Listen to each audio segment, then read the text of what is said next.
Jai Hind aspirants, I welcome you all. This is the video based on idioms and phrases. ये है part 11th। इसके पहले 10 parts मैं already करवा चुका हूँ और उसमें बहुत ही इंपॉर्टेंट सारे प्रीवियस ईयर क्वेश्चन हैं ये idioms एंड phrases के।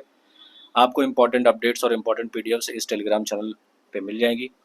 आप अपनी स्वेच्छा से ज्वाइन कर सकते हैं। साथ ही साथ मैं आपको बता दूँ, प्लेलिस्ट जो इसकी है कंप्लीट प्लेलिस्ट आपको धीरे धीरे ऐसे प्रोवाइड करा दी जाएगी। प्लेलिस्ट बनी है, आप वहाँ से जा करके वीडियोज़ को सारे देख सकते हैं। एंड यकीन मानिए जो भी वेरियस एग्जाम्स है, चाहे एनडीए, सीडीएस, एफकैट, एसएससी, इन सारे एग्जाम्स में ये क्वेश्चन पूछे जाते हैं, खास करके ये इडियम्स के। तो इनको अच्छे से पढ़िए। शुरू करते हैं। सबसे पहला question, be an old hat, पुरानी टोपी होना, क्या होता है? बी एन ओल्ड हैट, जैसे होता ना कि एक हैट है कोई, मान लो, और वो पुरानी हो गई, तो आदमी कहता ना कि यार ये पुरानी चीज़ है, थोड़ा नए पे बात करो। तो इसका सिंपल सा होता है। अगर ऑप्शंस में देखें, लिखा हुआ है be superstitious, be outdated, be crazy या फिर बी फुलिश। तो right answer is option B outdated. कोई चीज़ पुरानी हो जाना, आउटडेट हो जाना, उसी को ही बी एन ओल्ड हैट के माध्यम से इडियम में डिस्प्ले करते हैं। अच्छा, इसके लिए एक और शब्द होता है ऑब्सलीट, जिसको ओल्ड फैशन भी कहा जाता है, ऑब्सलीट भी कह सकते हैं। सुपरस्टिशियस क्या होता है? इसको अंधविश्वास कहते हैं ना, उसी को सुपरस्टिशन बोलता है। सुपरस्टिशन नाउन होता है और उसमें लास्ट में ओ यू एस लग जाता है, तो वो क्या हो जाता है? एडजेक्टिव हो जाता है। सो सुपरस्टिशियस एक एडजेक्टिव है। अगला क्वेश्चन है, to bark up the wrong tree. To bark up the wrong tree का क्या मतलब होगा? ऑप्शंस में लिखा हुआ है to be wrong about the reason for something, to bury money under a tree and forget the place, to be mistaken about the name of a tree, या फिर to eat an unpalatable fruit by mistake. Unpalatable पता है क्या होता है? Palatable का मतलब होता है स्वादिष्ट, स्वाद से भरा। अब किसी चीज़ में जब स्टार्टिंग में यू एन या अन लग जाता है तो वो उसका नेगेटिव हो जाता है, यानी कि उसका ऑपोजिट हो जाता है। जैसे फेमिलियर का उल्टा अनफेमिलियर, वैसे ही पैलेटेबल का उल्टा अनपैलेटेबल। तो पैलेटेबल स्वादिष्ट होता है और अनपैलेटेबल क्या हो गया? बेस्वाद, कड़वा, बिना स्वाद के। तो ये एक शब्द था, I thought I should explain it. फिलहाल हम अपने क्वेश्चन पे आते हैं, to bark up the wrong tree. इसका क्या मतलब हो सकता है? जैसे ऐसे याद रखो कि कोई कोई जानवर है, मान लो एक कोई तेंदुआ है, और वो गांव में घुस गया और सारे कुत्ते उसको दौड़ा लिए। अब शाम का समय था, वो तेंदुआ चूंकि पेड़ों पर भी चढ़ सकता है, तो वो गांव से भागता हुआ किसी एक जंगल में पहुंचा और वहां पे वो पेड़ पे चढ़ गया। अब सारे कुत्ते भागते हुए पीछे पहुंचे। अब कुत्तों को पता नहीं है कौन से पेड़ पे, कुत्तों ने देखा कि वो पेड़ पे चढ़ रहा है, बट जब नज़दीक पहुंचे तो पता नहीं कौन से पेड़ पे चढ़ रहा है। तो उन वो पता चला ए पेड़ पे चढ़ा है, कुत्ते भौंक रहे हैं बी पेड़ पे। ठीक है, तो वो क्या कर रहे हैं? गलत रीजन, गलत चीज की तरफ भौंक रहे हैं। तो ये जो ऑप्शन लिखा हुआ है ना, option A, to be wrong about the reason for something, कोई चीज है उसका गलत ही कारण बता करके उसी पे ही अपना पॉइंट रखे जा रहे हो, तो वो होता है to bark up the wrong tree, है ना।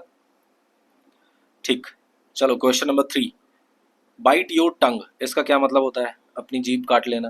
क्या हो सकता है इसका मतलब? ऑप्शंस में देखें, talk for a long time, be impossible to be understood, get bruises in the mouth, या फिर stop yourself from saying something. Bite your tongue, आपने देखा होगा जब अचानक काफ़ी देर तक आप बात करते रहो, अचानक से जब आपकी ज़बान कट जाती है तो आप चुप हो जाते हो, है ना।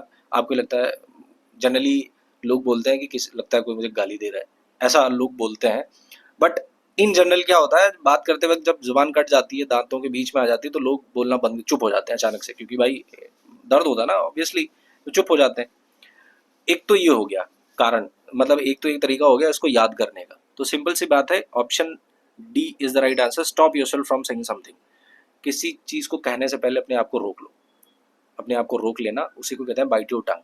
एक तो पहला तरीका मैंने बताया इसको याद करने का। दूसरा तरीका क्या है, जैसे आप, कई लोग बोलते हैं इसको, कई साइकोलॉजिस्ट वगैरह भी बोलते हैं, जैसे जब आप बहुत ज़्यादा नाराज़ हो, बहुत ज़्यादा गुस्सा हो, तो कई बार क्या होता है, गुस्से में ना बहुत अनाप शनाप की चीज़ें हम बक जाते हैं। उस हीट ऑफ द मोमेंट में हमें रियलाइज़ नहीं होता कि सामने वाले को कितना हर्ट कर सकता है, हम कुछ भी बोल जाते हैं। तो ऐसे सिचुएशन में लोग कहते हैं, पढ़े लिखे लोग कहते हैं कि अगर आपको लगे, आपको गुस्सा है और आपको लगे कि आप बस फटने वाले हो, बोलने वाले हो, चीज़ें बुरी चीज़ें भी निकल सकती हैं, तो आदमी कहता है कि हल्की सी जबान काट लो। जबान काट लेने से इसकी दांतों के बीच में जबान कर रख लो, तो आपको रियलाइज़ हो जाएगा कि नहीं नहीं बोलना है, शांत हो जाओ। ठीक, सो बाइट योर टंग का मतलब होता है stops yourself from saying something. ठीक, चलो क्वेश्चन नंबर 4। इसमें कह रहा है ये जो अंडरलाइंड वर्ड्स हैं इनका मतलब क्या होगा। सेंटेंस लिखा हुआ है a lot of work has gone on behind the scenes for the special event which is being planned next week. तो बिहाइंड द सीन्स का क्या मतलब होता है। आपने देखा होगा ना कि जब कोई मूवीज वगैरह बनती हैं, कुछ वीडियोस वगैरह बनती हैं, वेब सीरीज बनती है, तो उनकी बिहाइंड द सीन्स होते हैं। बिहाइंड द सीन्स यानी कि जो पर्दे पे जो रियल में जो सीन दिखाया जा रहा है उसके पीछे क्या क्या हुआ वो नहीं पता होता है जनरली लोगों को। वो अलग की बात है कि बाद में अब स्पेशल कंटेंट के तौर पे उसको रिलीज किया जाता है कि इस पर्टिकुलर मूवी के बिहाइंड द सीन्स ये हैं, तो वो अब उससे भी आदमी पैसा कमाता है, वो अलग की बात है। बट बिहाइंड द सीन्स बहुत पहले क्या होता था, बिहाइंड द सीन्स किसी को नहीं पता होता था कि एक्चुअल में इस सीन के पीछे हुआ क्या था, है ना। ऐसे कई सारी ट्रिविया वगैरह जब जो एक्टर्स वगैरह होते हैं, एक्ट्रेसेस होती हैं, जब वो इंटरव्यूज वगैरह में जाते हैं तो वहाँ बताते हैं कि अच्छा ये जो सीन है इसके पीछे ये कारण था, ऐसा ऐसा हुआ था। सो वो जनरली चीज़ें वो पता नहीं होती किसी को। सो बिहाइंड द सीन्स का अगर हम आंसर देखें, to complete the arrangements in the theatre या फॉर स्प्रेडिंग द न्यूज या फिर unknown to everyone. So right answer is option D, unknown to everyone. नहीं पता होता ना जनरली चीज़ों को। क्वेश्चन नंबर 5, ये तो मैं ऑलरेडी करा चुका हूँ, दोबारा आ गया, चलो दोबारा ही पढ़ लो। Bite off more than one can chew. जितना खा सकते हो उससे ज़्यादा मुंह में भर लिया तो वो क्या होगा, दिक्कत कर देगा। ठीक है, आप संभाल नहीं पाओगे। ऑप्शन में क्या क्या है, to taste something while cooking, नहीं। To eat quickly and run away, no. To take on more than one can lead with, sorry deal with. तो जितना सह सकता है आदमी उससे ज़्यादा कोई रिस्पॉन्सिबिलिटी ले लेना, उसी को कहते हैं bite off more than one can chew. Question number 6, मतलब बताना है बिग फिश का। ऑप्शंस, मतलब सेंटेंस लिखा हुआ है the police was able to find the guilty but the big fish escaped. Big fish क्या होता है, बिग फिश ऐसे बड़ी मछली, जैसे बोलते हैं ना कि बड़ी मछली हाथ से निकल गई, बड़ी मछली इसको ऐसे बोलते हैं कि मछलियों में क्या होता है, जनरली झुंड में चलती है ना मछलियाँ, अपने ग्रुप्स में चलती हैं, तो उसमें कोई एक तो लीडर होती है, बड़ी मछली जो होती है वो लीडर होती है। सो वैसे ही ये जनरल सेंस में यूज़ किया जाता है कि जैसे कोई ग्रुप था क्रिमिनल्स का, है ना, और उनके छोटे छोटे गुर्गे थे, उनको तो पकड़ लिया गया बट जो मेन लीडर था वो भाग गया, वो उसको कहते हैं बिग फिश। आज जनरल भाषा में लोग बोलते हैं ना, पुलिस वगैरह में, आज बड़ी मछली हाथ में लगी, इट मीन्स कि जो मेन लीडर था उसको पकड़ा गया। सो इसमें सेंटेंस में भी लिखा हुआ the police was able to find the guilty, जो अपराधी था उसको तो पुलिस ने पकड़ लिया बट जो मेन लीडर था वो भाग गया। सो अच्छा, एक चीज़ और ध्यान रखना, जो फिश लिखा हुआ है ना, फिश का सिंगुलर और प्लूरल दोनों सेम ही होता है। सिंगुलर में भी फिश लिखा जाता है और प्लूरल में भी फिश लिखा जाता है। प्लूरल में ऐसा नहीं कि इसको फिशेज कर दें, नहीं, it is fish only. So right answer is option D, men, sorry option A, men leaders. Question number 7, इसका मतलब बताना है in the blink of an eye. जब आंखें झपकती है ना, पलक झपकती है, उसमें कितना समय लगता है, बिल्कुल ना के बराबर टाइम लगता है ना। आदमी बात भी करता है, कहता है पलक झपक ऐसा हो गया, उसी को कहता है in the blink of an eye, मतलब बहुत ही कम समय में। ऑप्शंस में अगर हम देखें, something that is not real within a very short period of time, exactly right answer is option B, within a very short period of time के लिए इडियम का इस्तेमाल करते हैं, that is in the blink of an eye. Question number 8, be behind the times, समय के पीछे होना। मान लो कहते ना, कुछ लोग आपस में बात करते हैं, अब ऐसे समझो कि यहाँ पे है सन 2000, ठीक, और यहाँ पे है सन 2025, तो ये क्या हुआ, इस समय के पीछे कौन सा समय है, 2000, है ना, 2000 के 25 के पीछे 2000 है। तो ऐसा क्या, ऐसा कब होता है, कोई चीज़ जब ओल्ड फैशन हो जाती है। मैंने ऑलरेडी बताया इसके पहले जो अभी हमने बात करी थी ना ऑब्सोलीट की, बी एन ओल्ड हैट, वही सेम चीज़ है बी ओल्ड फैशन। कोई चीज़ फैशन में पुराना हो जाना, उसी को बी बिहाइंड द टाइम्स बोलते हैं, है ना। आदमी बात करते हुए आपस में कहता है अरे यार तुम तो बहुत पीछे हो गई, समय पिछड़ी सोच, ये वो फलाना ना, तो उसी को बी ओल्ड फैशन बोलते हैं। चलो question number 9, back in saddle. अच्छा, सैडल क्या होता है, सैडल वो होता है ना जो जब घुड़सवारी की जाती है तो घोड़े की पीठ पे जो रखा जाता है जिसपे सवार बैठता है, पैर वैर फंसाता है, लकड़ी की काठी जिसको बोलते हैं, उसी को सैडल कहते हैं।